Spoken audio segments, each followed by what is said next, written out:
Yes, alam nating babalik na si Kai Sotto sa Japan B-League. Pero ating balikan ang mga panahon na kung saan si Kai ay interesting sa mga European teams at kasama rito ang isang ABA Liga team na kung saan ay makakaharap din ni Terdy Ravenna.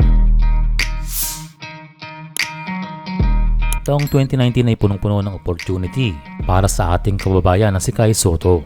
Pero noong 2018 pa lamang ay nakareceive na itong ating kababayan ng interes sa malalaking European teams kasama ang Real Madrid.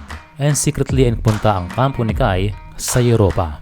Pero hindi ito natuloy dahil ibang tinahak ng kampo ni Kai na minabuting mapunta ng US. At doon nga siya nag-ikot sa mga NCAA teams habang nagtitraining sa The Skill Factory. And sa dulo ay kanilang napili na magdaro sa G-League Ignite. The best young player from Asia.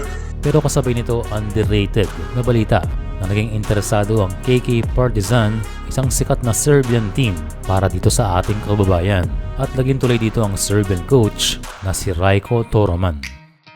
So everything is history. Kung sakaling pinansin ng kampo nila kay ang Partizan, ay maring nauna pa siya kay Terdy Ravenna sa paglalaro sa ABA League and eventually a potential bigger league sa Europe. Well, sa mga panahong yon ay marami talagang offers si Kai hanggang sa napunta sa NBL Australia.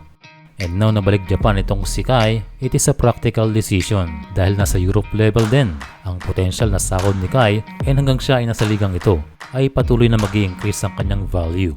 And sa ngayon sa edad na 22, marami pang opportunity matatanggap itong ating kababayan. Ang kailangan na lang niya is to be better every day and every season hanggang siya ay naglalaro sa Liga ng Japan, which is the fastest growing league sa ating region.